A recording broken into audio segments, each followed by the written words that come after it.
Pak Udi Eko Hermawan, kemudian Bu Nurul Dewani yang sudah hadir juga, yang akan memberikan sedikit hasil riset ataupun informasi terkait dengan topik bahasan pada siang hari ini. Selamat datang di Seagrass Voice. Mungkin ini yang keempat ya Bapak Ibu sekalian. Di sela-sela mungkin aktivitas Bapak Ibu sekalian sambil menunggu waktu berbuka puasa. Terima kasih sekali lagi atas kehadiran Bapak Ibu sekalian di dalam kegiatan ini. Tanpa berpanjang lebar, topik pada siang hari ini Bapak Ibu sekalian, seperti mungkin kita sudah ketahui bahwa Padang Lamun menjadi sebuah ekosistem yang cukup penting, tidak hanya dari aspek ekologi, tetapi Padang Lamun juga sudah banyak memberikan jasa layanan ekosistem kepada masyarakat pesisir. Pada siang hari ini, Bu Nurul akan mencoba memberikan informasi bagaimana kita bisa melihat ekosistem pada Lamun dari kacamata moneter. Jadi mungkin kita selama ini hanya melihat bahwa Padang Lamun memberikan fungsi-fungsi tertentu gitu ya. Tetapi ada hal lain yang mungkin kita tidak bisa atau apa tidak terfikirkan gitu ya, bagaimana ekosistem Lamun juga memberikan jasa ekosistem yang lain, sehingga eh, nilai moneter atau valuasi dari ekosistem Padang Lamun sebetulnya semakin tinggi gitu ya. Tidak hanya dari hal-hal yang kita bisa lihat secara kasat mata. Sebelum Bu Nurul memberikan berbincang-bincang terkait dengan ekosistem Padang Lamun dari perspektif moneter, kami mohon Pak Udi selaku Kepala Pusat Riset Oceanografi untuk memberikan sambutan pembukaan untuk memulai acara Seagrass Voice pada siang hari ini. Pada Pak Udi kami persilahkan. Baik, terima kasih Patri. Bapak Ibu, Assalamualaikum warahmatullahi wabarakatuh. Selamat sore, selamat menunggu berbuka puasa bagi yang menjalankan ibadah puasa pada hari ini. Ini kita sudah hampir setengah, melewati setengah dari bulan Ramadan. Semoga ibadah puasa kita bisa diterima oleh Allah SWT. Nah, pada kesempatan siang ini saya mengucapkan terima kasih untuk Bu Nurul yang sudah berkenan hadir dan memberikan ilmunya terkait dengan materi kita pada siang hari ini mengenai nilai moneter dari ekosistem Padang Lamun. Terima kasih juga untuk teman-teman dari KI, kemudian juga dari IPB, dan beberapa mitra yang sudah kita sama-sama bersama-sama arrange, melaksanakan kegiatan rutin kita pada siang hari ini. Ini sudah sesi yang keempat dan kita berharap forum kita ini bisa berjalan terus secara rutin sehingga kita bisa berbagi terbaru tentang pengetahuan-pengetahuan terbaru mengenai ekosistem Padang Lamun, pada saat yang sama juga bisa meningkatkan pemahaman dan kesadaran kita, awareness kita tentang pentingnya ekosistem laut. Nah, saya tidak banyak, hanya ada satu hal yang ingin saya sampaikan, kenapa materi kita siang hari ini menjadi penting begitu. Jadi Bapak Ibu, belakangan itu kita sering mendengar blue carbon. Nah,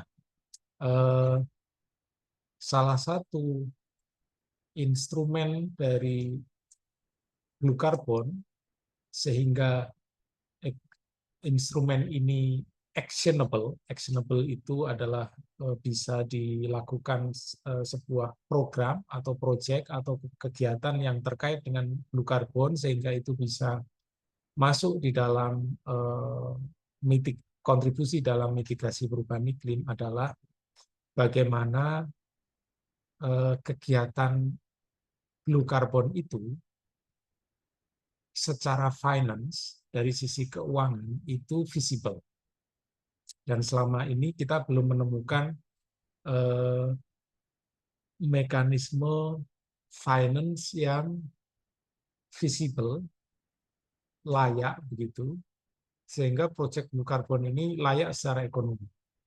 Ini teman-teman baik di level global, sangat masih sedikit sekali proyek-proyek blue carbon berbasis lamun yang sudah diimplementasikan dan sukses dalam kerangka blue carbon di global ini belum banyak, hanya satu dua. Salah satu tantangan utamanya adalah mekanisme finance-nya yang belum ketemu. Nah, materi kita pada sore hari ini atau siang hari ini ya, mengeksplor seperti apa sih valuasi dari valuasi ekonomi dari ekosistem ini yang mungkin nanti relevan dengan tantangan alternatif finance solution yang sampai sekarang masih belum ketemu yang viable. Jadi Bapak Ibu kita bisa mendengarkan nanti paparan dari narasumber kita Bu Nurul tentang bagaimana sih nilai ekonomi dari jasa ekosistem yang diberikan oleh ekosistem Padang Lamun dan apakah itu juga nanti akan bisa relevan terkait dengan tantangan alternatif finance solution sehingga ekosistem Lamun ini bisa actionable untuk project blue carbon. Mungkin itu yang bisa saya sampaikan. Sekali lagi terima kasih atas kehadiran Bapak Ibu semua.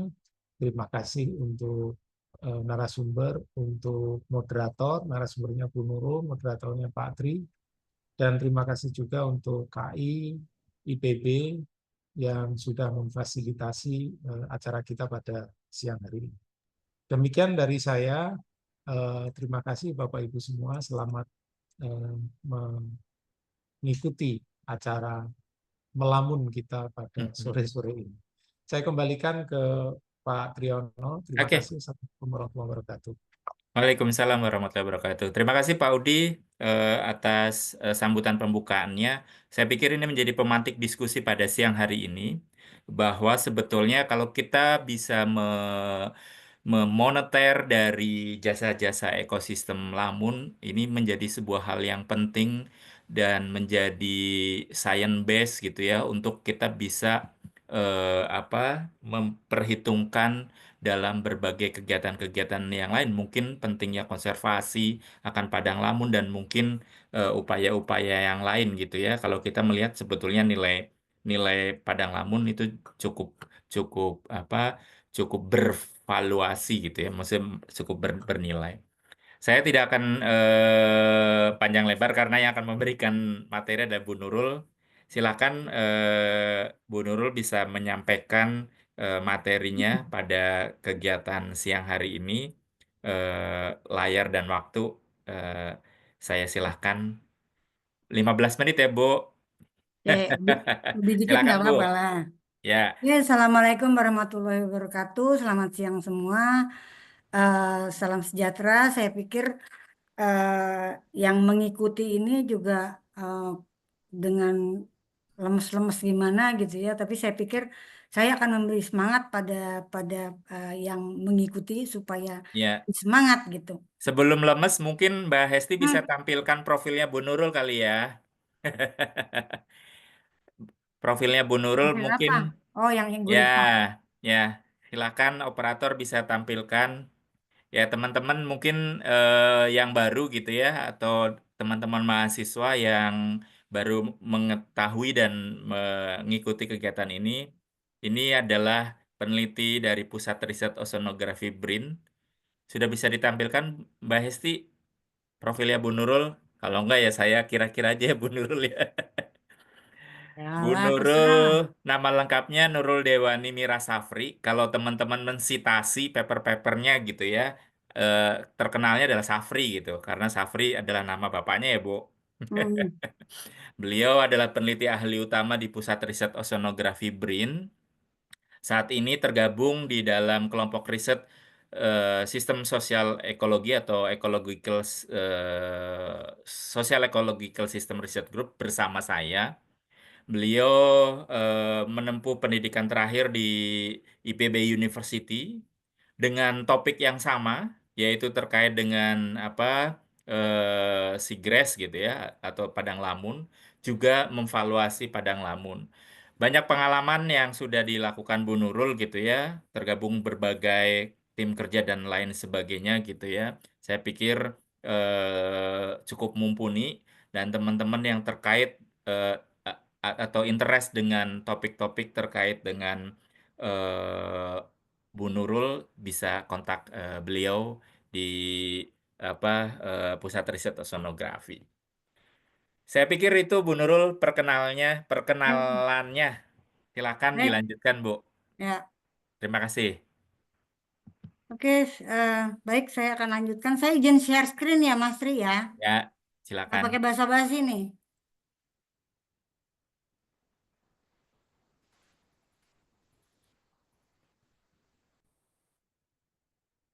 Suara saya kedengeran ya? Kedengeran nggak Kedengaran, Bu, suara saya? jelas. Jelas, Bu.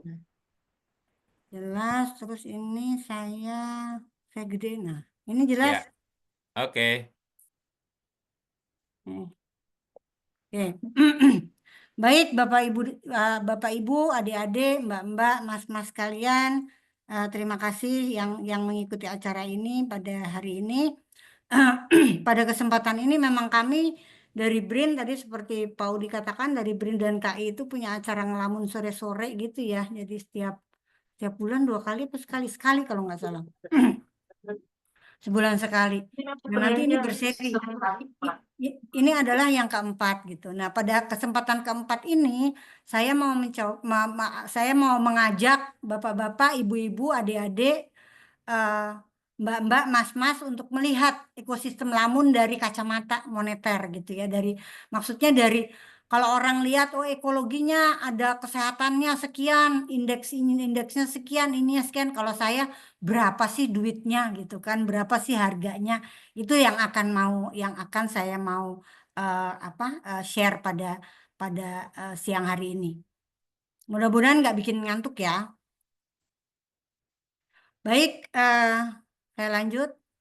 Jadi kalau kita tahu, tadi Mas Tri udah bilang bahwa ekosistem lamun itu punya jasa ekosistem gitu ya, punya servis. Servisnya tuh kalau menurut yang dulu-dulu ada Konstansa, ada Milenia MEA gitu ya. Dia ada 4, ada provisioning atau jasa yang diberikan langsung gitu kan, ada supporting, ada regulating dan ada cultural. Nah, untuk provisioning ini dia misalnya sebagai sumber ikan, benih, kemudian bioprospecting dan lain-lain. Supporting itu dia sebagai nursery sama feeding ground. Kita tahu banyak sekali banyak publikasi tentang ini. Kemudian regulating salah satunya tadi yang Pak Udi bilang adalah karbon gitu ya. Sekarang lagi blue carbon. Nah, lamun ini sebenarnya punya servis juga sebagai pemerangkap karbon, sebagai carbon stock gitu ya.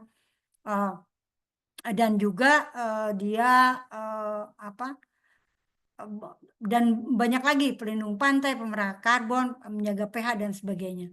Kemudian sebagai cultural service dia juga ada yang berwisata di Lamun gitu ya untuk mancing, ada juga sebagai tempat penelitian atau tempat kayak kalau anak-anak itu tempat apa ya kayak edukasi gitu, wisata edukasi. Saya tidak akan bicara apa itu lamun, berapa jenisnya, itu saya pikir sudah liwat ya. Kemarin sudah Pak yang dari Unpad Pak siapa ya kemarin ya sudah bicara soal jenis berapa jenis itu saya tidak akan bahas itu lagi tapi saya akan bahas kepada tadi jasa-jasa ekosistem dan uh, bagaimana menghitungnya. Nah, berdasarkan dari jasa yang ada ini, maka kami tuh sepakat waktu itu kita coba menghitung. Menghitung jadi judulnya adalah Monetary Value of Ecosystem Service in Healthy RC Grass Meadow. Nah, ini ditulis oleh saya, Mas Puji, Mas Tri, Pak Udi, Bang Ferry, Pak Indarto, saya lihat ada di sini juga, Pak Luki dan seterusnya. Inilah yang akan mau saya share kepada teman-teman berdasarkan servis yang dimiliki oleh Lamun itu sebenarnya nilainya berapa sih secara moneter gitu. Nah, kalau kita lihat itu nilainya sangat beragam di berbagai negara.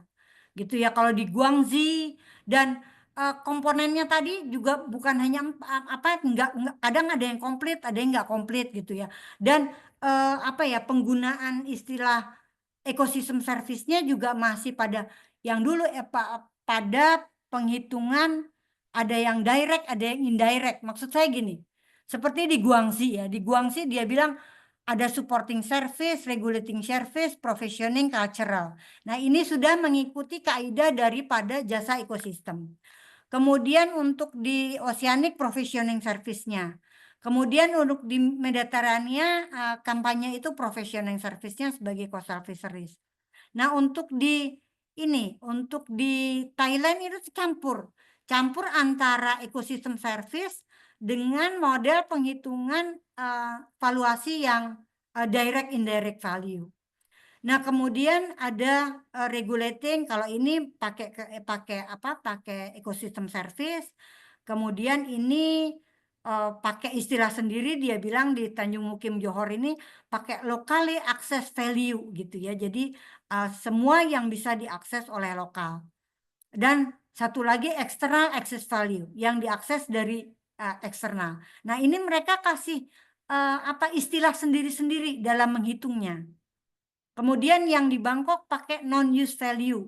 Jadi dia pakai kalau teman-teman pernah belajar ekosistem service, itu kan cara menghitungnya ada direct value, indirect value, terus dibagi-bagi lagi. Nah, kalau kami di sini itu pakai langsung ke jasa ekosistem service. Jadi ini dan seterusnya. Nah, inilah yang menggeliti kami. Ayo dong kita coba hitung gimana sih coba untuk di Indonesia gitu. Karena di berbagai lokasi itu dia pakai komponennya beda-beda. Artinya dari provisioning, supporting, regulating, dan cultural service itu kadang ada semua, kadang nggak ada gitu ya. Jadi kita coba mau menghitung bagaimana untuk Indonesia gitu. Karena setahu saya masih jarang banget ya yang menghitung Indonesia. Ada yang untuk cultural service seperti yang ditulis oleh Mas Wahyudi, itu hanya untuk recreational fishing. Kalau nggak salah di Bintan. Itu pernah ditulis juga oleh Mas Wahyudin, sorry. Nah, dari situ kita ngelihat, dari tabel tadi kita ngelihat bahwa pendekatan penghitungan nilai moneternya tuh banyak yang berbeda gitu ya. Kemudian tadi kelengkapan ekosistem servisnya berbeda juga di setiap bukan daerah nih ya, di setiap negara. Tadi yang dihitung di Guangxi, yang dihitung di Thailand gitu ya masing-masing. Jadi nggak ada yang komplit gitu ya. Nggak, maksud saya yang komplit komplit banget itu nggak ada bukan nggak ada, tapi dia sangat random gitu loh, sangat random. Yang ini begini, yang ini komplit, yang ini cuma satu, yang ini cuma dua gitu. Nah, kemudian di situ juga di dalam situ nggak disebutin di dalam rata-rata itu nggak.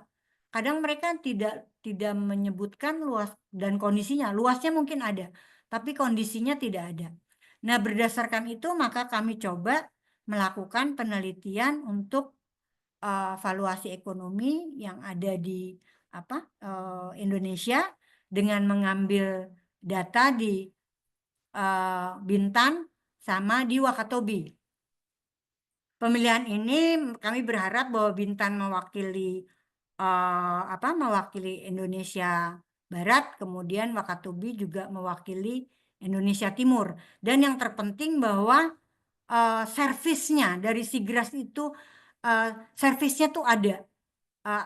Artinya ada servisnya, terutama provisioning ya. Kalau untuk regulating mungkin tidak terlalu tidak baik, tidak di daerah lain ada, tapi di 2 daerah ini servis untuk profesioning itu ada. Jadi kita ambil lokasi di sini. Sebenarnya dulu ada satu lagi untuk mewakili tengah adalah Lombok, tapi datanya jelek sekali sehingga kita nggak pakai itu. Nah, kemudian dari situ metodologinya bagaimana kami menghitung itu, kami punya beberapa step. Yang pertama adalah identifikasi batasan sistem, nanti yang akan saya bicarakan.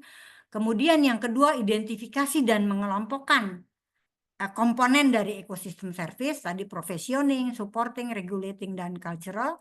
Kemudian mengambil data primer dan sekunder, dan kemudian melakukan penghitungan. Nah, bagaimana kami mengidentifikasi batasan sistem? Jadi kami menggunakan perahu gitu ya. Ini Pak Happy nih, kelihatan nih, tapi nggak kelihatan mukanya. Ini Mas Puji. Nah, kami mencoba mengdeliniasi dengan GPS pakai perahu. Kita lihat nih. Ini kalau untuk di Tomia gitu ya, kami jalan. Oh, di sini. Dan yang kita bawa adalah memang orang yang bekerja atau banyak mengambil biota atau bekerja di ekosistem lamun. Jadi dia tahu batasannya, batasan pengambilan biota itu sampai mana saja. Itulah yang kita sebut sebagai batasan ekosistem lamun. Mungkin di sini nggak semua dipadati dengan lamun, tapi ini masih kita masukkan karena mereka masih bermain di sini. Sebagai contoh, misalnya di sini lamunnya jarang, tapi banyak kerang gitu ya. Mereka ngambil di sini. Nah, ini kami masukkan ke dalam sistem. Artinya batasan sistem itu adalah sistem dari SIGRAS ekosistem gitu. Jadi kira-kira gitu kami lakukan di Bintan juga kayak gitu. Kemudian di Bintan ada 4 desa, ada Berakit, ada Pangudang, ada Malang Rapat, ada Teluk Bakau. Kemudian kalau di Wakatobi kita ke Tomia, kemudian ke Kalidupa dan ke Wanci. Nah, kemudian setelah itu yang kedua adalah mengelompokkan servis. Jadi kita lihat di sana, oh provisioningnya dia nangkap ikan gitu ya, nangkap ikan. Ikannya apa aja kita catat dari nelayan gitu kan, berapa banyak, kemudian harganya berapa, dijualnya kemana, kemudian dan seterusnya. Kemudian untuk regulating itu kami ambil dari literatur bahwa dia sebagai water purification, coastal protection, dan carbon, dan seterusnya. Kemudian cultural untuk riset, kemudian supportingnya nursery, feeding ground, habitat dugong. Gitu ya, karena di dua-duanya ini ada dugong. Menariknya seperti itu. Nah, kemudian setelah itu kami ambil juga data SIGRAS cover, kami ambil dari persen covernya, kami ambil dari literatur yang udah ada. Kemudian ini alat tangkap segala macam, harga itu kami pakai dengan observation sama FGD. Ini pakai data primer dan ini pakai data sekunder. Nah, inilah tampakan dari biota-biota yang ada di Bintan dan Wakatobi gitu ya. Ini kebanyakan ikannya adalah ikan lingkis, ini kerang-kerangan, ada bulu babi, ada tripang, ada tihou. Tihou ini sipunculus, ini juga baru kita dapat bahwa sekarang di Wakatobi sudah diekstrak sudah diambil lumayan besar-besaran gitu ya. Kemudian ada kuda laut, ada udang long dress kalau saya bilang nih, saya nggak tahu namanya. Kemudian ini ada lato-lato atau ini gurita, ini gurita, ini di Wakatobi juga. Sekarang juga intens ditangkap di sana. Ini adalah rumput laut yang Caulerpa yang bulat-bulat itu racemosa atau lenticulata, saya kurang paham, tapi itu adalah dari genus Caulerpa dan juga ininya diambil buahnya diambil. Ini ada rajungan dan seterusnya. Jadi ini kira-kira ada sea grape, ada ini harganya berapa. Kemudian dari ini kami hitung bagaimana menghitungnya nanti kita lihat ke slide berikutnya. Nah, ini penghitungannya adalah seperti ini. bagaimana dia dihitung gitu ya. Yang pertama untuk supporting services, nursery ground dan feeding ground itu kita pakai luasan seagrass tadi yang kita delineasi dikali persen cover dikali cost of Siganus rearing. Kenapa kita pakai budidaya keramba di sini? Karena kalau menurut Siganus itu ikan Siganus itu punya RSI yang tinggi, Seagrass Residency Index. Jadi asumsinya adalah justifikasinya kenapa kita pakai itu karena punya kedekatan yang tinggi terhadap seagrass gitu. Nah, kemudian untuk habitat dugong bagaimana menghitungnya? Jadi waktu itu ada project di SCP project sebenarnya bisa pakai yang Ruitenberg yang 1997 ya, tapi waktu itu sama reviewernya di komen gitu ya, ini udah lama banget. Akhirnya kami coba ekstrak dari DSCP project, kemudian ya jumlahnya, value-nya berapa, kemudian luas ada arah konservasinya berapa dari project itu gitu ya, kemudian dibagi dapat nilainya. Kemudian untuk wave attenuation itu ada coastal length dikali seagrass cover dikali cost of to protection. Yang tricky adalah di sini adalah mengambil nilainya, pendekatan nilainya. Mana nilai yang paling mendekati? Ini kami ambil dari Permen PUPR ya, di situ ada bagaimana membuat konstruksi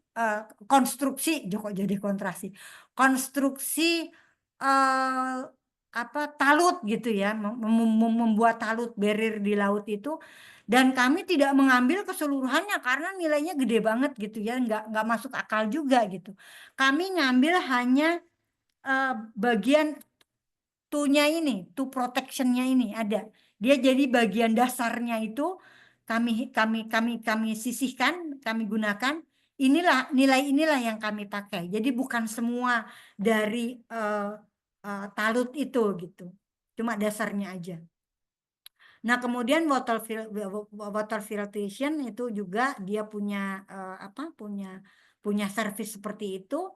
Jadi kami hitung water volume kali nah ini price-nya dari hidran public water yang untuk kolam renang, macam-macam itu kolam renang, dan pokoknya yang public water dia nggak pakai, kalau nggak salah nggak pakai tax deh. Itu. Bagaimana menghitung volumenya gitu kan? Kalau orang bilang bagaimana menghitung volumenya? Jadi kami menghitung dari mean sea level. Mean sea level dia sisi grass itu dari kan kalau di tabel pasang surut ada tuh ya jamnya berapa, tanggal berapa, jam berapa. Nah, itu di rata-rata semua dalam 1 bulan dapatlah rata-rata per bulan. Bulan kedua berapa, terus akhirnya kita dapat rata-rata 1 tahun. Itulah yang kita pakai sebagai menunjukkan tinggi dari tempat di situ, dan kemudian dikali dengan harga tadi air. Kemudian substrate stabilizer, kemudian karbon juga kayak gitu, kita coba ngitungnya. Nanti kelamaan lagi ya di sini kalau dia bahas satu-satu ya. Kemudian kalau ikan itu langsung. Nah, ini sebenarnya ada juga kalau di valuasi di penghitungan ekonomi dia pakai effect on production gitu. Jadi ada, tapi kami tidak menggunakan itu, kami memakai harga pasar aja, kami kalikan. Kemudian risetnya, untuk riset kami coba lihat berapa sih banyak riset yang seagrass yang ada di Wakatobi dan Bintan pada tahun berjalan gitu ya. Terus kita coba lihat pakai berapa banyak kita lihat, kemudian kita coba. Nah, untuk riset ini kami tidak menggunakan transportasi dan akomodasi, tapi hanya peralatan aja, peralatan yang dihitung gitu ya. Karena kalau transportasi sama akomodasi dimasukkan itu nanti angkanya pasti akan meludak. Contoh misalnya kita penelitian di Wakatobi orangnya dari Bintan, orangnya dari Aceh. Kemudian dibandingkan dengan penelitian yang sama di Wakatobi orangnya dari Kendari gitu. Itu kan pasti akan bedanya di transportasi dan penginapan mungkin akan sama, tapi di transportasi. Jadi kami hanya gunakan peralatan saja yang dihitung di dalam valuasi itu. Udah, terus kok. Nah, hasilnya seperti ini. Hasilnya supporting service sekian dan apa dan seterusnya gitu ya. Regulating itu punya nilai yang lebih tinggi, yang paling tinggi. Nah, kemudian rata-ratanya berapa nih per hektar? Per hektar per dolar ternyata untuk di Wakatobi itu 23.800 dolar per hektar. Kalau di Bintan 13.800, rata-ratanya 18.800 dolar per hektar. Untuk seagrass ya. Nah, kalau kita bandingkan dengan tempat lain, tempat di Guangxi kalau kita bandingkan, jadi ini trik-triknya juga enggak, pembandingan itu tidak langsung serta-merta dibandingkan, tapi kita pakai ada adjustment dengan apa Mas Tri? Lupa Mas Tri saya. Pakai purchasing power index, purchasing power parity Customer. P3 sama customer price index itu ada di adjust dulu dengan itu sehingga kita bisa membandingkan untuk tahun yang sama gitu. Ini kan tadinya 2008 dibawa dulu ke 2021 dan seterusnya. Jadi kelihatan bahwa di sini di Indonesia ini kan yang dikerjakan Oktawati ya. Ini dikerjakan sama kami, kemudian ini dikerjakan sama kami. Itu kelihatan bahwa di Indonesia itu punya nilai seagrass per hektarnya itu cukup tinggi gitu. Tinggi dibandingkan dengan tempat yang lain. Jadi kita boleh boleh nanti ini mungkin bisa jadi posisi tawar ya untuk kita ke depannya ya sama negara-negara yang masih gerasnya nggak bagus gitu. Nah, ternyata setelah itu kami juga melihat nih dari komponen-komponen supporting service, regulating, professioning sama cultural itu kira-kira mana yang paling punya kontribusi besar di dalam nilai itu. Ternyata kalau kita lihat adalah regulating service gitu ya. Regulating service baik di Wakatobi maupun di Bintan dia sekitar 96-an lagi. Masa sih gitu kan? Masa sih regulating service ngaco aja kamu gitu. Supporting cuma segini, profesional cuma kecil. Tapi kan profesional ternyata walaupun kecil dia banyak digunakan karena digunakan langsung oleh nelayan ya. Nah, ini coba kita bandingkan ya. Kalau di sini dapatnya regulating service paling tinggi, coba kita bandingkan gitu ya. Nah, kalau di Zepo dia supporting service-nya yang paling banyak. Kemudian di Tang Province regulating, ini di Bontang regulating, Wakatobi regulating, di sini regulating, di Malaysia supporting. Kemudian di Filipina dia lebih banyaknya cultural gitu ya karena memang dia menghitung dari dugongnya tadi dia dari cultural sama dia hitungnya dari situ dan dia pakai metode willingness to pay. Jadi berapa sih orang mau membayar kalau lihat dugong gitu yang gitu-gitu. Jadi pakai begitu pendekatannya. Kalau kita kan pendekatannya dari DSCP kemudian dibagi dengan luas daerah dapatlah berapa si dugong habitat dugong tadi masuk ke bukan ke cultural tapi kalau masuk ke supporting gitu ya. Kalau ini dimasukkan ke cultural service sebagai objek tourism gitu. Nah, kalau kita bandingin lagi di coastal wetland juga ternyata regulating service itu punya peran yang besar gitu ya. Kalau di coastal wetland dia juga regulating service, di other coastal ecosystem juga dia other coastal ecosystem itu kayak di coral reef dia seperti itu. Other coastal ecosystem ini kalau nggak salah di tulisannya Milon and Alvarez itu lebih kepada bukan wetland ya, tapi ada seagrass di situ masuk, kayak mangrove gitu masuk gitu ya, other coastal ecosystem. Nah, ini kira-kira dari sini kita bisa lihat bahwa regulating service itu secara umum dia memberikan jasa yang lebih signifikan dibandingkan dengan komponen servis yang lain. Kok macet ya? Hang nih. Oh. Nah, sekarang dari situ kami bisa summary-kan bahwa di Bintan sama di Wakatobi itu SIGRAS valuasinya itu angkanya sekitar segini. Nah, informasi ini bisa dipakai untuk misalnya ada ganti rugi kerusakan lahan gitu ya, terhadap kerusakan lahan.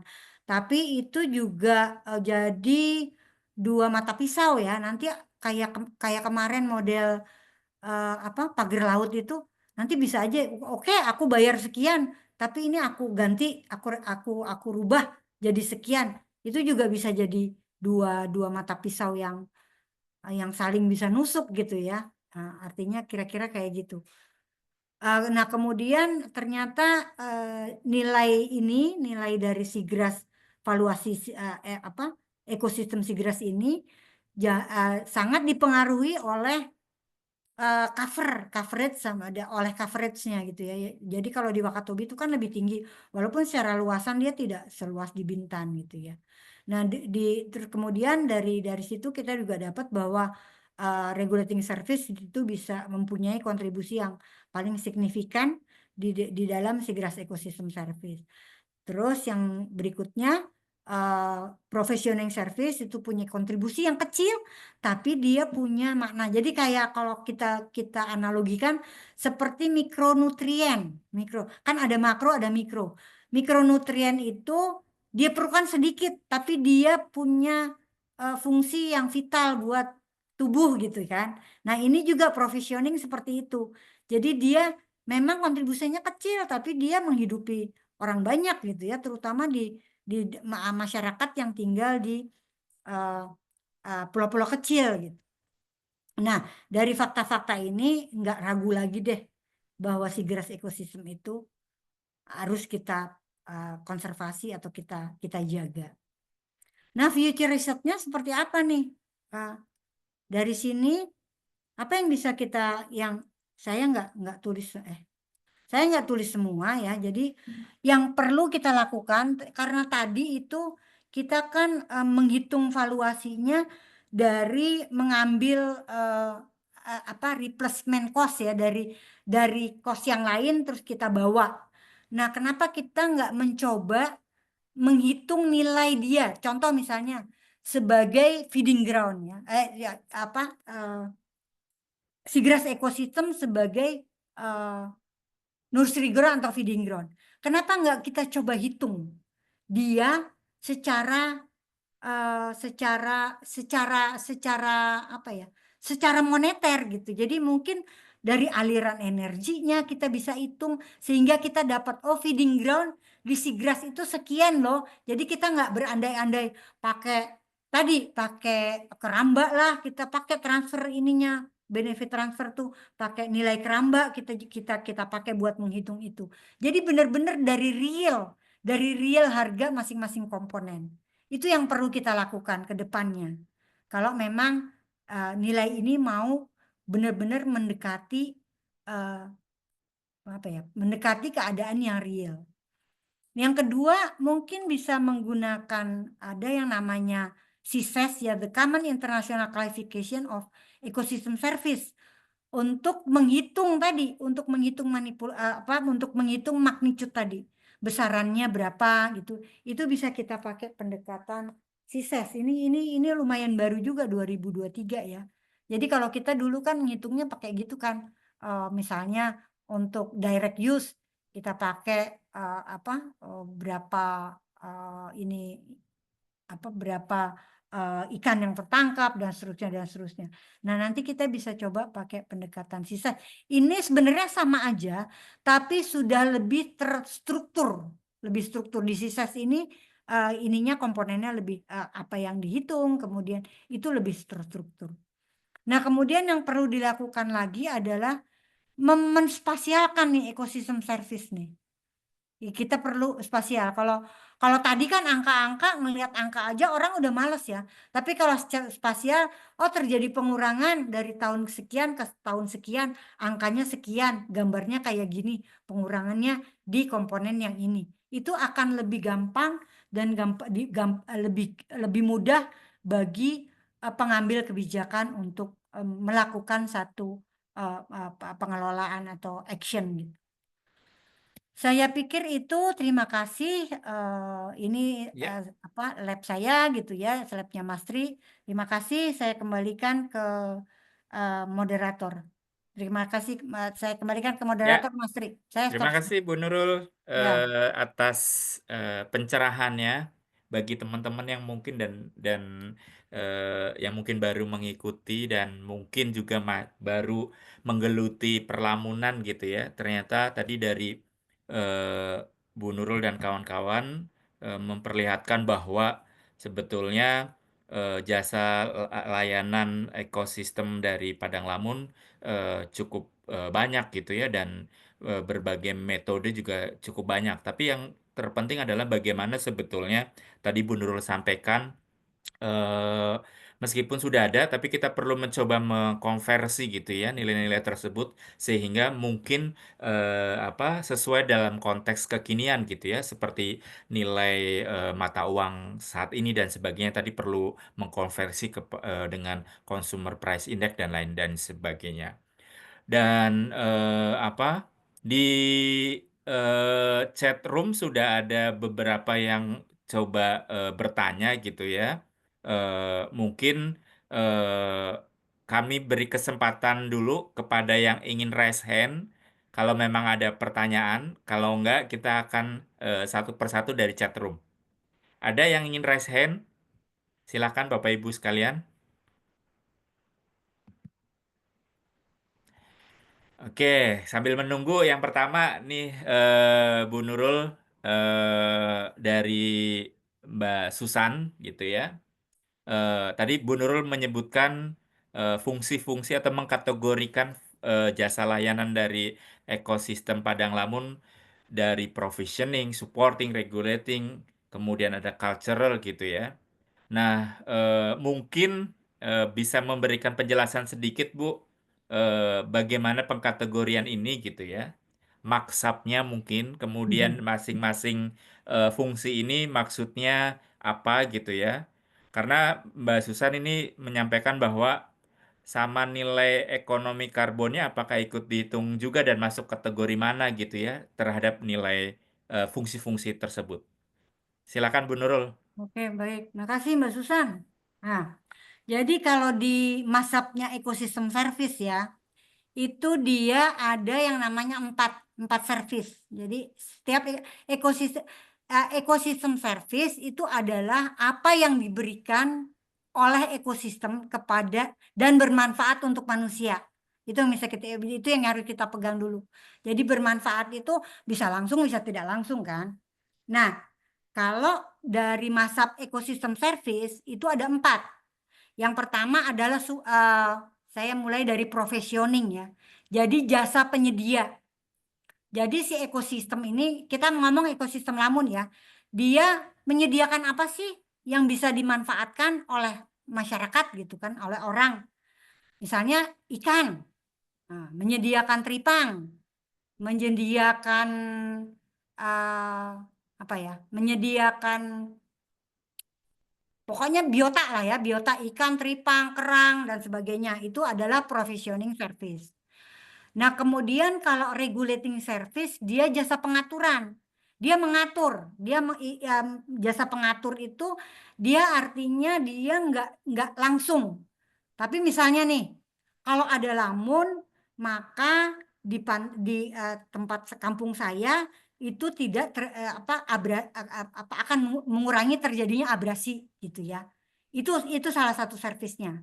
Kemudian kalau ada lamun, maka kalau secara global ya, itu dia akan bisa menyerap karbon dan ikut dalam meregulate iklim global gitu, mengatur iklim global itu.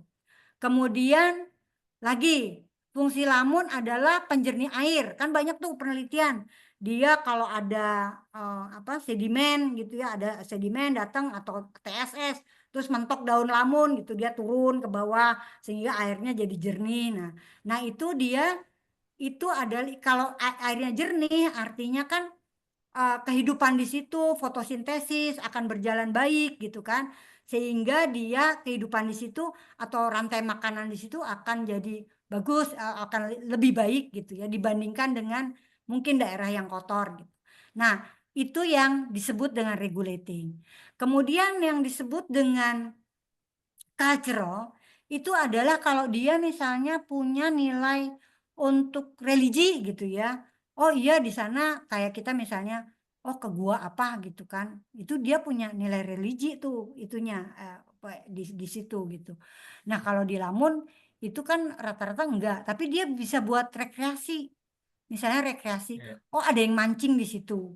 ya. Ada yang penelitian gitu. Itu ada, Mbak.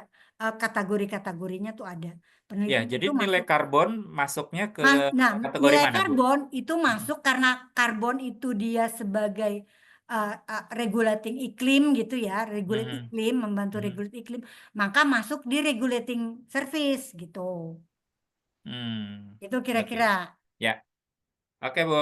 bisa. Semoga bisa menjawab ya, Mudah-mudahan bisa Mbak Susan. menjawab. Kita beralih ke yang raise hand ya. Nanti setelah Ini ini kita ke ke chat room lagi. Silakan Mas Novi dari KKP.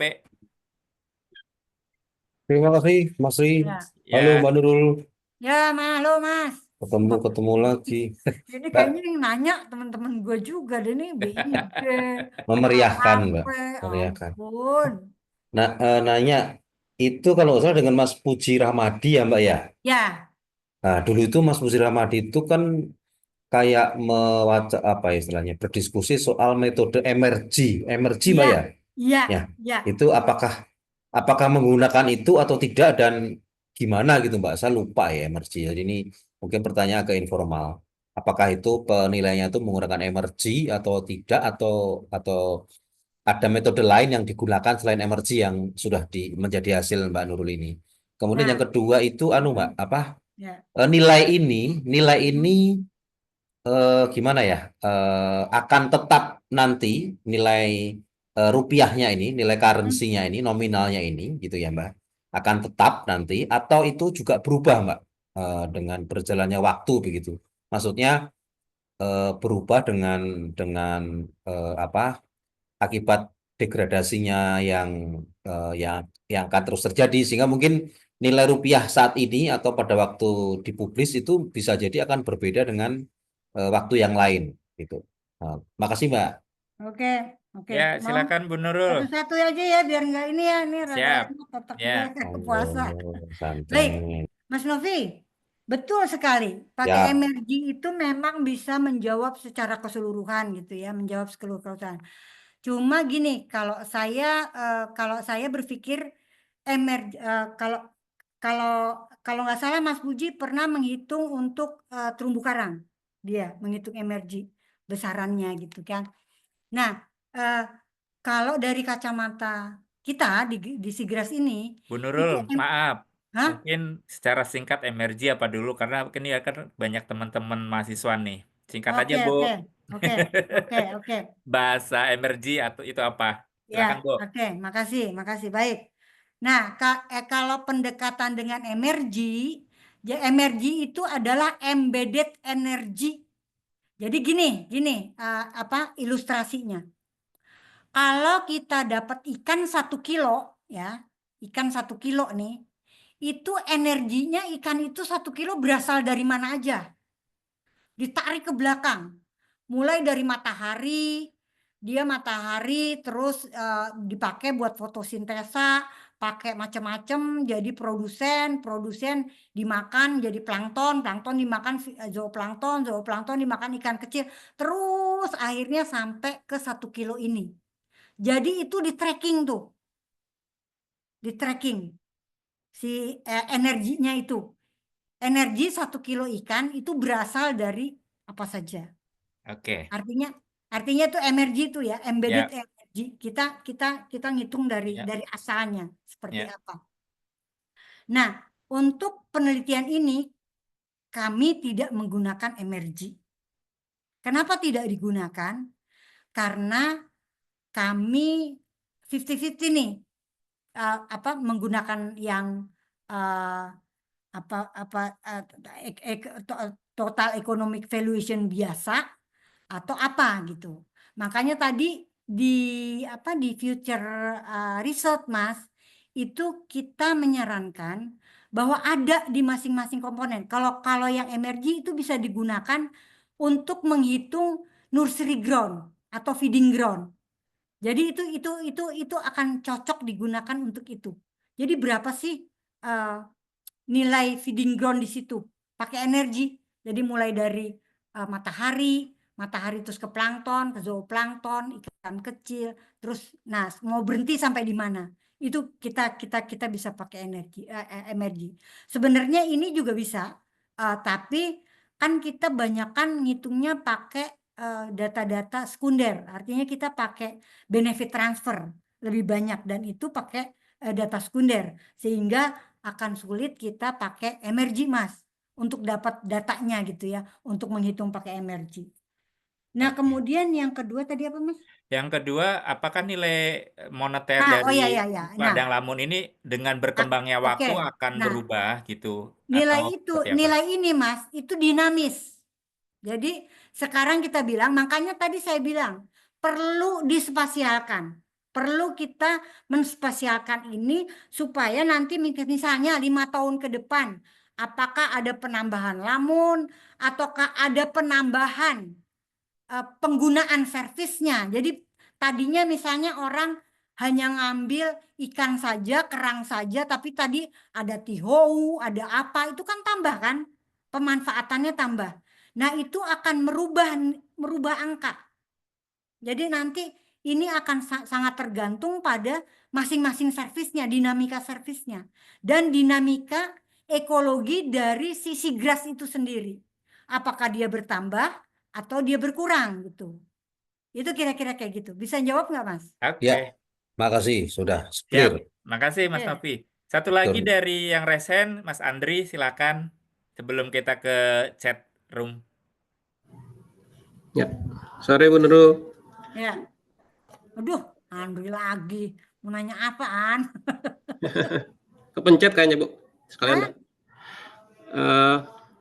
Maaf belum sempat baca papernya dan tadi sempat hilang sinyal jadi nggak dengerin full presentasinya.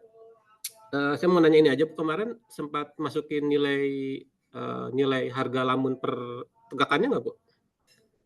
Enggak, kita ngambilnya dari harga karbon per yang di Mas Aan. Oh, oke. Jadi dari situ kami ngambil. Nah, ini dia kita dari benefit transfer, kebanyakan dari benefit transfer ya. Jadi kami mengambil nilai itu, kemudian kami hitung gitu loh, berdasarkan tadi justifikasi yang tadi, Mas Kang Andri. Nggak, jadi Jadi waktu itu kan dalam nilai ini kan waktu tahun-tahun lalu kan kita sempat kesulitan menentukan nilai material dari lamunnya ya, nggak kayak di mangrove udah ketahuan kayunya berapa harganya gitu kalau dihitung kan. Kalau lamun kan waktu itu belum ya. Nah, beberapa waktu ini saya menemukan di toko-toko online itu sudah ada yang jual-jual lamun per batangnya itu Bu. Oh gitu. Oh, Nah, jadi belum. sekarang sudah Itu ada belum mulai masuk. harga pasarnya gitu. Jadi mungkin di satu sisi ini salah satu hal yang baik karena orang sudah mulai mengenal lamun gitu. Ya, Jadi Ya. mereka jual untuk dekorasi akuarium. akuarium. Ya. Tapi di sisi lain mereka banyaknya ngambil langsung dari laut gitu. Jadi ada dua sisi juga. Jadi ada satu sisi orang mulai mengenal laut, tapi orang juga mulai mengekstraksi lamunnya gitu jadinya. Tapi itu hal yang lain. Tapi intinya mungkin kalau nilai langsung dari lamun ini kita masukkan, mungkin nilainya bisa lebih besar dari yang nilai yang Iya, sekarang betul. itu. Betul sekali Kang Andri. Jadi tadi kelihatan kan di tabel pertama itu berapa di Cina, berapa di Mediterania, berapa. Terus kita lihat lagi komponennya gitu kan ya, komponennya. Di dalam komponen itu kan ada subkomponen kan, misalnya regulating. Di tempat kita ada water filtration, ada coastal protection, ada karbon, ada apa lagi gitu ya. Mungkin ini akan tambah lagi nih sejalan dengan waktu. Jadi Ya, pertanyaannya ini rada-rada mirip dengan Mas Novi. ya, Jadi betul. dia akan dinamis, Kang. Ya, Apalagi nanti dengan bertambahnya penduduk, tekanannya kebutuhan tambah banyak ya manusia ya. Ya, Jadi apa aja nanti bisa profesioning juga mungkin akan naik, bukan sekian persen, tapi dia akan lebih banyak ya, diekstraksi dari lamun, diambil gitu. Kira-kira itu. Satu tadi udah ada batangnya diambil buat akuarium. Nanti ada lagi kan yang diambil lagi. Kira-kira itu kan. oke. ya. Oke, Oke, makasih Bro. Bu Nurul. Mau Cukup ya jawab Mas nggak, Andri. Kang? Mau jawab ya? Cukup, cukup, cukup. Ya, Bu Nurul, ini di chatroom ada dari Pak Nurfianto Giar. Kira-kira dari penelitian ini gitu ya, apakah Mm-mm. ada peluang untuk menjadi basis data untuk memodelkan penilaian cadangan karbon ke depan gitu ya? Jadi mungkin ini jadi basis data, tapi ada nggak sih pemodelan yang bisa kita lakukan sehingga kita nggak menghitung menghitung apa ya, menghitung lagi gitu Karbon. ya, menghitung lagi gitu ya, eh, terkait dengan untuk cadangan karbon atau untuk layanan ekosistem padang lamun yang lain gitu. Kira-kira peluang pemodelan untuk menghitung nilai moneter ini apakah dimungkinkan nggak ya ke depan? eh tadi Misalkan Mas. kita ganti variabelnya gitu ya. Variabelnya ganti misalkan nilai harga pasar yang sekarang gitu ya. Tapi kan kita sudah punya formulanya gitu ya. Tadi kan Bu Nurul ada tabel gitu ya. Ada Tabel formulanya gitu ya. penghitungan, ya, formula penghitungan. Iya, formula penghitungan. Nah, ini kan bisa nggak menjadi peluang untuk kita memodelkan nanti ke depan atau di lokasi yang lain gitu. Kalau kalau dari formula angka akan berubah ya Mas Tri ya. Angka Oke. akan berubah mengikuti waktu ya. Jadi harga itu nanti kan misalnya harga ikan tahun sekian, eh, tahun ini berapa gitu kan. Kemudian tahun depan dia akan naik gitu kan. Itu kan akan terjadi di price-nya, di harganya. Ya, Tapi kalau untuk model penghitungannya, menurut saya bisa dipakai ini. oke. Tata cara penghitungannya ya, Ya, tata cara penghitungannya. Tapi formulanya. formulanya Ya. dengan catatan bahwa tadi masih ada kelemahan di kayak supporting service gitu kan. Mhm. Itu masih lemah Mhm. sekali tuh. Ya, Justifikasi kita untuk menghitung nilainya itu berdasarkan apa itu masih masih sangat ya. lemah. Kalau ada sih nggak apa-apa. Oke. Kalau ada. Oke, baik. Semoga Harganya bisa. sih yang penting harganya Mas Tri. Oke, Harganya baik. itu sangat dinamis ya. Ya, makasih Bu Nurul. Mungkin lanjut ke Pak Dodi dari Pak Dodi BIG. izin Eh, kerusakan. Kalau untuk ganti rugi atas kerusakan seagrass, apakah Apakah pengetahuan penghitungan tersebut tersebut harus harus ditetapkan? ditetapkan terlebih dahulu? Mungkin bahasa sederhananya, apakah kita bisa menetapkan dulu gitu ya, sebelum terjadi kerusakan atau ya, kita harus menilai setelah adanya kerusakan, mungkin begitu kali ya maksud Nah, pertanyaannya. ya. Dan siapa yang sebetulnya berwenang untuk menetapkan ganti rugi dari kerusakan seagrass? Nah, tadi kan gini, tadi kan saya bilang kayak apa kita ya nggak mau saya ya. Kita bilang bahwa di Wakatobi itu per hektar itu 23.000 sekian dolar. Di Bintan itu 13.000. Kalau di rata-rata, kalau kita boleh merata-rata untuk sigras di Indonesia dengan hanya dua contoh ya, tapi saya kurang serk sih dengan dua contoh, itu 18.800, hampir 19.000 dolar per hektar. Nah, kalau itu dipakai gitu ya untuk apa ini ganti rugi itu yang bisa menetapkan mau dipakai secara nasional atau daerah. Kalau daerah itu bisa aja karena sekarang apa coastal itu, ini tolong dikoreksi saya ya, yang teman-teman dari KKP, karena apa coastal itu di bawah DKP provinsi, maka eh, apa surat keputusan itu atau aturan itu keluar dari gubernur gitu, bahwa kalau ngerusak si grass sekian hektar sekian, maka lalu kamu harus ganti rugi 23.000 per hektar gitu. Itu kira-kira eh Mas Dodi gitu loh. Oke, Kalau artinya apakah memang ditetapkan, ini pertanyaannya sih sebetulnya, mm-mm. apakah ditetapkan terlebih dahulu atau bisa kita tetapkan terlebih dahulu nilai ganti ruginya, kemudian misalkan nanti ada kerusakan singgras di tempat lain, kita bisa menggunakan nilai yang sudah kita tetapkan di situ. Mungkin arahnya ke sana ya. Oh, arahnya ke sana. Nah, itu kan dilihat ya. Jadi kalau menurut saya itu kan site spesifik ya, persen cover Oke, di mana-mana itu kalau dari pandangan oke, saya ya, ya, persen cover sigras itu kan berbeda di setiap lokasi. ya, Contohnya Bintan aja, Bintan 30%-an, Wakatobi 50% kalau nggak salah kan kemarin gitu Mas Ri ya. ya, Itu berbeda gitu ya persen oke, covernya.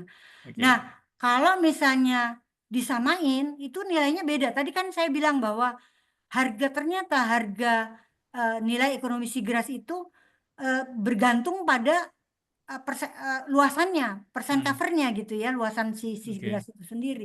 Itu sangat-sangat dipengaruhi oleh itu. Artinya eh, ya, kalau untuk tadi, misalnya untuk yang kategori sekian, kan kita masih pakai Permen LH 20 ya kayak 2004 kalau nggak salah ya. Nah, nanti bisa pakai kategori itu. Kalau yang ya. sekian, dia harus bayar ganti rugi sekian. Kalau yang sekian, ganti ruginya sekian gitu. Kira-kira kayak gitu. Oke. Implementasinya.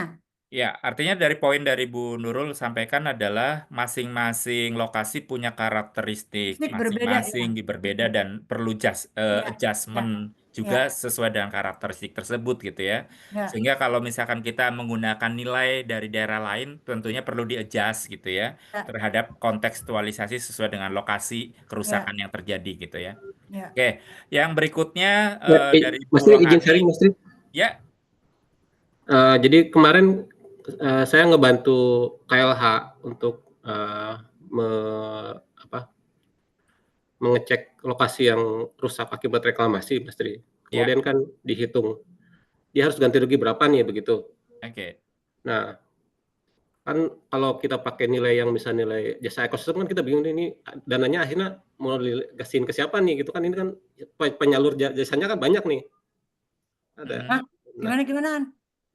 kan itu jasa-jasa provisioning itu kan yang ngasih jasa itu alam gitu, kita kan nggak mungkin Hmm, ngasih dananya ke alam gitu ya. hmm, mhm, Jadi akhirnya dari kemudian saya ngebantu yang Lamina, jadi dari Lamina akhirnya ngitungnya berapa biaya yang dibutuhkan untuk merestorasi yang kerusakan itu jadinya, proyek. Jadi hitungnya berapa biaya yang diperlukan untuk membuat proyek restorasi gitu. hmm, Karena kalau mau menghitung, berapa dia harus bayar, nantinya hmm, akan lari ke mana, uangnya itu nggak akan jelas gitu. Akhirnya kami hitung, berapa sih yang dibutuhkan untuk merestorasi ini sampai kembali ke semula gitu, dalam jangka hmm, berapa tahun gitu. Jadi dan itu akan ditagihkan ke yang rusaknya gitu. Kemarin pendekatannya begitu. Mungkin hmm. bisa itu sharing aja gitu. Ya, tapi perlu dilihat lagi juga bahwa mungkin ya dari kacamata, mungkin Bu Nur nanti ini menambahkan dari kacamata kita sebetulnya ada nilai-nilai lain yang mungkin apa yang patut diperhitungkan gitu ya dari ekosistem Padang Lamun yang perlu di dituntut juga ke yang rusak gitu ya, tidak hanya dari biaya itu. Begitu nggak Bu Nurul? Kalau saya ngelihatnya gini ya, kalau misalnya itu pendekatannya kan macam-macam tuh. Kalau Ya, pendekatan ganti rugi ya, ya. pendekatannya bisa aja pakai pakai nilai ini, bisa juga pakai tadi berapa sih sebenarnya kalau kita reklamasi gitu kan, kalau Mhm, kita sampai ke akhir. Tapi saya mhm. yakin itu nilainya pasti akan akan apa? Akan Under tinggi, value. Oh, tinggi. Mhm, akan tinggi mhm, banget dan saya yakin di pengadilan akan kalah. Kenapa? Karena nanti kan pasti ada saksi ahli kan. mhm, Seberapa besar keberhasilan restorasi mhm, dan seterusnya. Seperti waktu kita eh, eh, yang ada kapal di mana di Raja Empat itu. mhm. Itu kalah di situ. Karena apa ya? Penilaiannya itu eh, apa sih waktu itu penilaiannya eh, sangat sangat apa ya? Sangat sangat nggak mungkin lah gitu. Overestimate. Overestimate Hmm, itu. oke. Jadi kalau menurut saya ya ada yang boleh setuju boleh enggak. Tapi pakai angka yang apa reliable, maksudnya yang masuk akal gitu ya. Kemudian nanti dari uang itu digunakannya buat apa-apa itu nanti lain perkara gitu loh. Jadi ada kayak misalnya kayak kita kemarin di mana? Yang Nusa Dua itu loh. Ya, Yang Nusa Dua itu kan ada payment for ecosystem services ya. ya, Ini adalah satu bentuk itu. Jadi ini kalau ada yang rusak, kita denda sekian gitu kan. Kita denda, duitnya itu ditaruh di mana? Ada satu badan yang kelola BULD atau apa, kayak yang di apa Raja Raja Empat Ampat. gitu ya. Ya, Kemudian ini yang dikelola nanti buat ini, buat pembetulan ini. Jadi bukan hanya ansih untuk reklamasi gitu loh. Kalau ya. kalau dari saya ya, Mas Andri. Baik, terima kasih Bu Nurul. Ini Oke. jadi terbuka gitu ya mata kita sebetulnya ketika kita menghitung nilai moneter dari ekosistem yang lain banyak sekali ya implikasi dan gunanya sebetulnya ya. Tadi bagaimana kita bisa bergening di dalam pengadilan untuk ganti rugi dan sebagainya kita juga perlu hati-hati. Kita ternyata sampai ke sana gitu ya insight dari Bu Nurul dan Mas Andri gitu sehingga kita perlu apa kehati-hatian dan melihat apa jasa-jasa lain yang mungkin perlu diperhitungkan. Ada lagi pertanyaan dari Bu Rohani, Bu, apakah ketika misalkan nilai moneter dari provisioning itu tinggi, artinya eksploitasi terhadap sumber daya di lokasi tersebut tinggi ya? Eh, kita Atau harus kebalikan atau gimana? jadi kita harus bandingin juga Mas. Jadi nggak bisa Ya, hitung profesioningnya doang gitu ya. oke, Jadi kalau mau melihat apakah profesioning itu tinggi, tapi gini, kalau kita melihatnya hanya dari satu sisi gitu ya, dari satu profesioning aja. Sekarang nih misalnya ya, sekarang tahun 2025 kita hanya ekstraksi ikan saja dari situ ya. Tapi kemudian di 2026 ini masyarakat sudah mengekstrasi tihou, mengekstrasi gurita, mengekstrasi yang lain. Tentu nilainya akan ini ya, akan tambah ya, akan bertambah. oke, Tapi juga enggak ansih, saya tidak berani bilang, oh iya itu tambah tambah eksploitasi itu tambah besar, iya untuk profesioning. Tapi oke. kalau kalau dari sisi proporsinya itu harus kita lihat lagi gitu ya, harus kita lihat lagi apakah yang lain berubah. Tapi kalau dari provisioning yang tinggi pada saat itu menunjukkan ya tingginya eksploitasi sumber daya. Bisa dikatakan demikian gitu Iya, ya untuk iya, saat iya. itu. Oke, makasih Bu Nurul. Ini berikutnya di chat room ada dari Pak Muhammad Asari. Eh, apakah metode yang bisa kita gunakan untuk mengenerate nilai karbon lamun ya Bu? Saat ini metodenya kita gunakan metode apa ya untuk mengenerate eh, nilai karbon lamun? Kalau dari penelitian tadi Bu Nurul kan untuk menilai cadar lamun sebagai karbon stok kan tadi ada ini ya, ada metodenya gitu ya. Apakah m- metode itu atau juga di di kalangan saintis ada perkembangan terbaru untuk bisa kita gunakan untuk menilai karbon lamun. Nilai karbon maksudnya ngeduitin gitu ya. I- Ya, nilai lamun sebagai karbon stok maksudnya. Oh, karbon stok. Mm-mm. Jadi Ada gini, nggak metode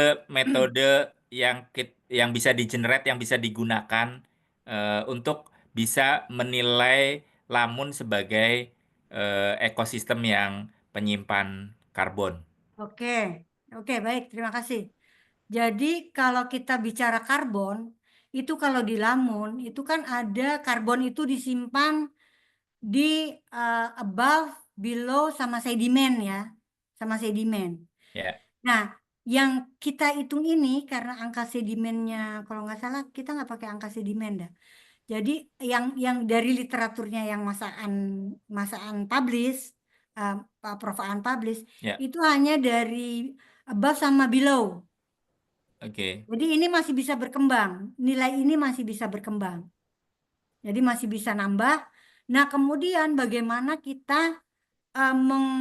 apa ya, me, me, me, me, me- membuat dia menjadi rupiah.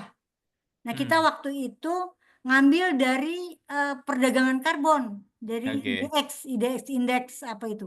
IDX yang bursa efek ya. oke.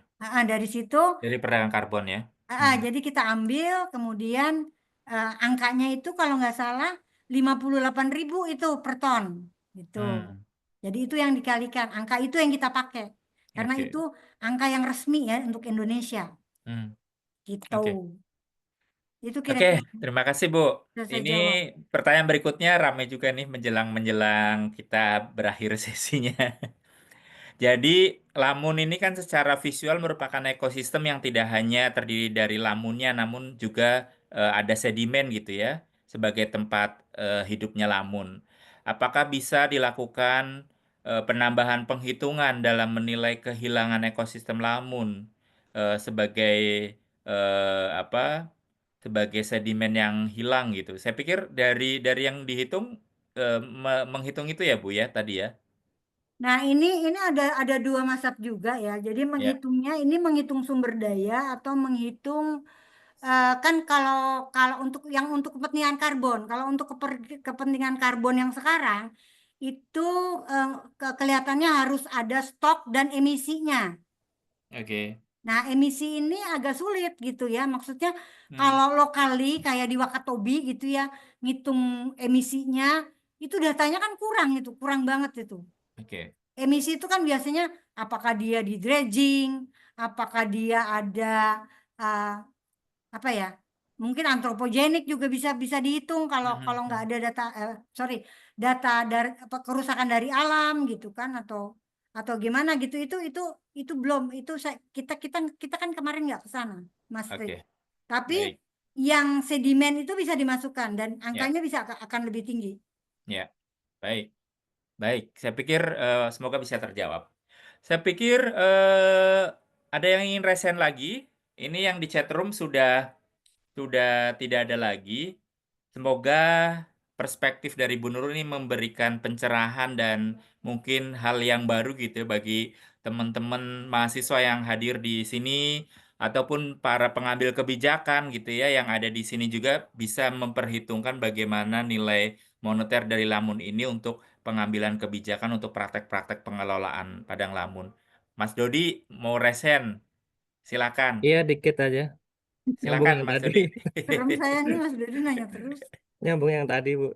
Jadi mungkin maksud saya itu adalah kalau ini kan Bu Nurul sudah melakukan penelitian nih Mm-mm. dan sudah menghasilkan perhitungan di area Mm. tertentu.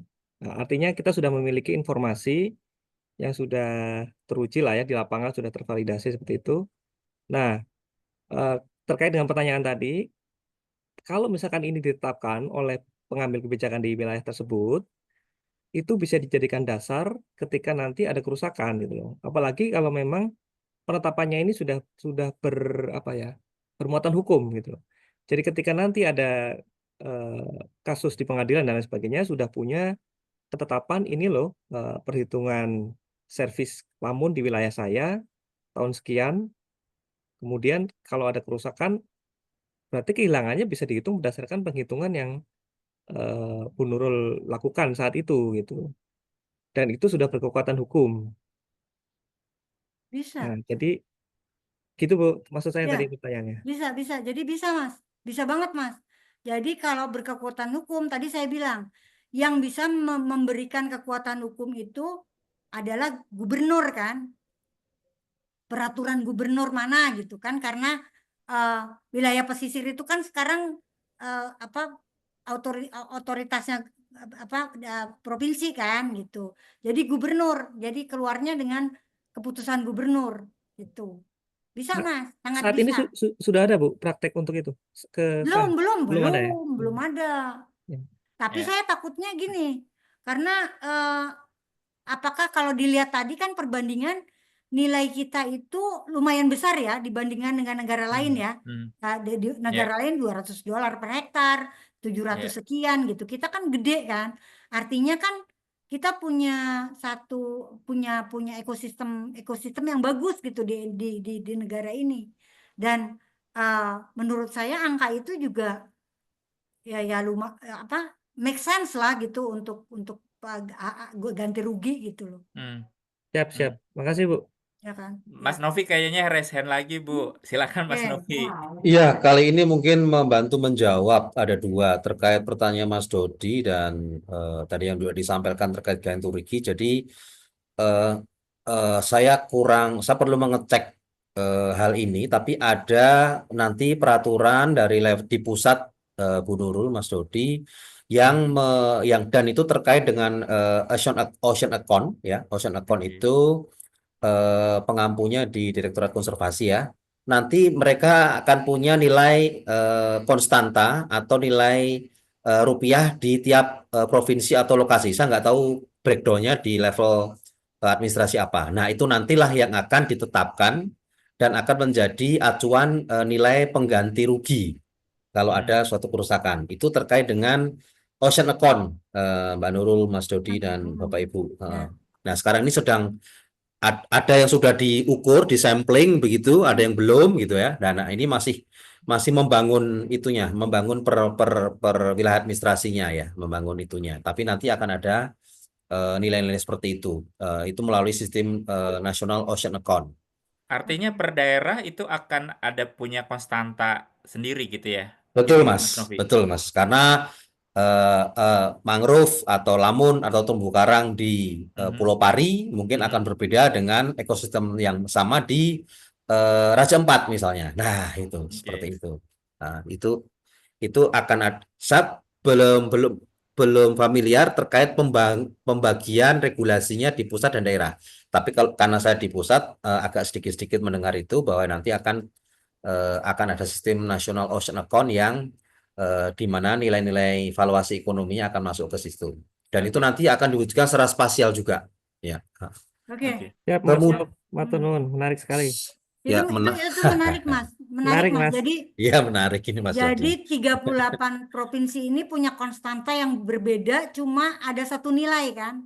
Jadi nanti misalnya ini untuk di Lampung, ini konstantanya ini kali sekian, kali 10 perak misalnya. Iya. Angkanya pasti 10 perak, tapi konstantanya beda gitu ya. Iya, jadi konstanta valuasinya Mbak Nurul. Jadi per hektar lamun itu mungkin di Pulau Pari 1.000, per hektar lamun di Raja Ampat mungkin itu 5.000 kayak gitu itulah semacam itu. Dan mungkin nanti tinggal dikalikan dengan luasan yang terdampak gitu ya di masing-masing lokasi kalau misalkan terjadi kerusakan gitu ya. Mungkin betul Mas, betul. Tujuannya akan ke sana. Ya. Kemudian yang kedua terkait tadi mungkin juga valuasi nilai karbon itu mungkin sudah ke proyek karbon. Jadi kalau secara ekologis sudah dijelaskan Mbak Nurul ya, ada kompartemen karbon di biomasa di atas, kemudian di bawah, kemudian di sedimen. Namun kalau itu nanti istilahnya mau dagang karbon, itu istilahnya ada 2 metode. Jadi nilainya itu nanti akan masuk ke pasar karbon secara bebas. Kalau itu lewat carbon trade ya, dia melakukan pendaftaran dulu di sistem registrasi nasional di KLHK. Dia akan membuat proyek karbon dengan luasan sekian hektar, mau menanam lamun 10 hektar, durasinya 10 tahun begitu ya. Kemudian asumsi baseline-nya itu sekian ton CO2 ekivalen. Dalam 10 tahun akan menurunkan 50% dari baseline. Nah, semacam itu. Terus dia jalan, disetujui oleh KLHK, masuk ke sistem registrinya, kemudian dia melakukan proyek itu ya, menanam, menjaga gitu ya. Kemudian ada lembaga verifikasi dan validasi yang itu akan menilai pekerjaannya begitu. Nah, di akhir kemudian itu diverifikasi lagi oleh lembaga itu. Ini klaim proyeknya selama 10 tahun berhasil menurunkan 100 ton CO2 ekivalen dari baseline atau 50% dari baseline. Ini benar metodenya valid, labnya valid, oke, dikasih rekomendasi, kemudian keluar sertifikat ya bahwa telah melakukan pengurangan emisi sebesar 100 ton CO2 ekivalen dan itu kemudian didagangkan di pasar karbon. Nah, itu sudah nilainya sudah nilai bursa gitu ya. Semacam itu. Kemudian ada juga yang metode lain itu semacam komitmen research based payment, ada donor, sudah janji-janjian dulu dengan donor di awal. Ini donor saya akan menanam lamun sekian 100 hektar dengan akan menurunkan atau meningkatkan stok karbon sekian selama 10 tahun. Terus donornya bilang, donor kamu mau nggak membayari ini? Per ton karbonnya dihargai sekian, nego-nego kita. Oke, sekian. Nah, begitu nanti sama. Dia akan berjalan, ada lembaga verifikasi validasinya, Dan donor itu bukan paling, donor itu akan meminta hasil verifikasi validasi dari lembaga itu yang disepakati bersama, ditunjuk bersama.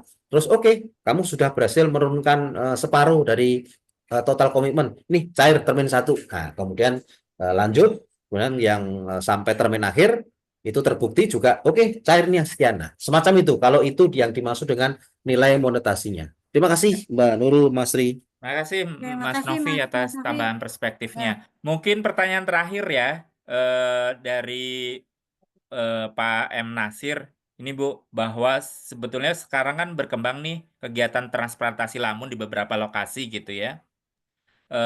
Tentunya transplantasi lamun ini kan sebetulnya menjadi sebuah upaya untuk juga mengurangi perubahan iklim gitu ya, di mana lamun itu menyerap karbon gitu ya. Lagi-lagi gimana sih sebetulnya? Mungkin ini pertanyaannya juga sama gitu ya. Bagaimana menghitung sebetulnya potensi eh, potensi lamun sebagai serapan karbon dari kegiatan transplantasi. Mungkin sama kali pertanyaan yang tadi gitu ya, Bu Nurul ya.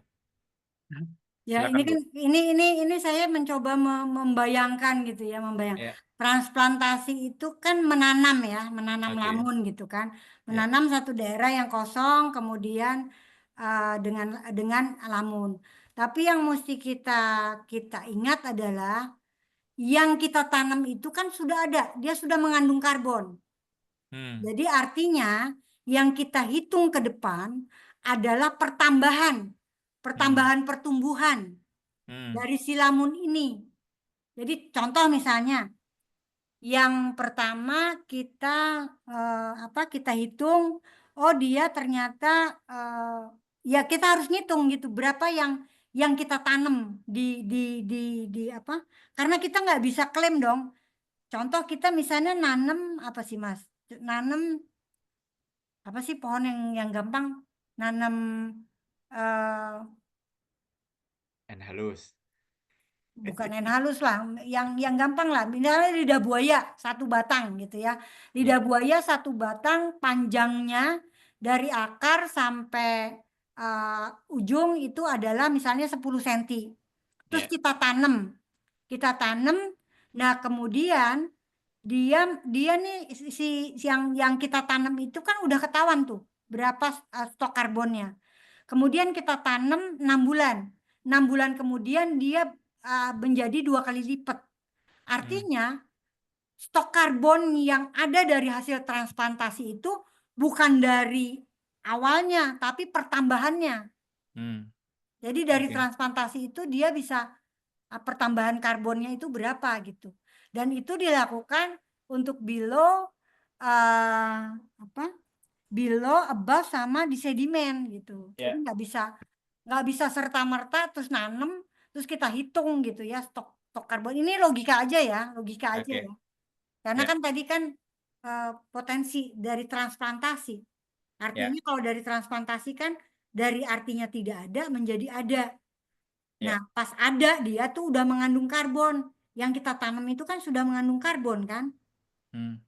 Oke, Tuh, itu sih siap. kira-kira gambaran saya. Jadi yang Terima dihitung kasih. adalah Ya, pertambahan jumlah karbon setelah ya. penanaman tertentu. Jadi mungkin TN-nya ya, ada T0-nya berapa, kemudian dihitung TN-nya berapa. Nah, pertambahan itulah yang jadi angka untuk hasil transplantasi, stok karbon hasil transplantasi. Oke. Semoga terjawab Pak Nasir ya. Saya pikir ada lagi teman-teman yang akan raise hand atau ingin bertanya di chat room. Saya pikir sudah Habis. tidak ada lagi, Bu Nurul. Saya kasih kesempatan Bapak Ibu yang ingin berdiskusi, silahkan sebelum kita menutup acara sore hari ini. Tidak ada lagi? Baik. Terima kasih Bu Nurul. Untuk teman-teman yang ingin mendapatkan materi terkait dengan topik nilai moneter dari Sigres pada sore hari ini, silahkan follow IG Sigres Voice Instagramnya, kemudian nanti bisa diakses di sana ada link tree-nya, nanti bisa di download dari link tree yang ada di IG Sigres Voice. Nah, untuk bulan depan, untuk ngelamun sesi kelima itu akan diselenggarakan Jumat 25 April 2025, mungkin dengan topik-topik lain yang lebih baru gitu ya, atau yang lagi hot-hot isu gitu ya terkait dengan lamun. Sekali lagi terima kasih Bu Mas Tri, Nurul Mas Tri, atas Mas Tri pencerahannya. masih ada Saya satu pikir tuh yang belum dia nanya tuh masih ya, tuh Pak Nasir. Pak Nasir oke, nanya di chat berapa ya, lama harus dilakukan gitu. Nah, ya. sekali lagi Minimal mohon maaf evaluasi dilakukan periode berapa, ya. Bu? Evaluasi, saya nggak detail nih. Evaluasi yang dimaksud evaluasi terhadap nilai moneternya mungkin kali ya. Silakan, Bu. Jadi kalau saya lihat untuk stok karbon itu Pak Nasir, saya bukan ahli pertumbuhan ya, bukan ahli transplantasi ya, jadi bukan ahli pertumbuhan ya. Jadi sebaiknya nanti Pak Nasir tanya dengan Pak Andri, di sini ada Pak Andri, kemudian yang siapa lagi ya, yang orang pertumbuhan ya. Iya Pak Mas Andri lah yang paling pas gitu. Atau Ibu Rohani, Prof Rohani, bisa juga Pak Nasir tanyakan.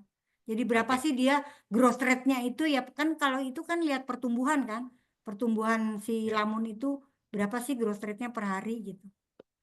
Oke, baik. Terima kasih Jadi Bu mohon maaf, Nurul, saya nggak bisa teman-teman. jawab.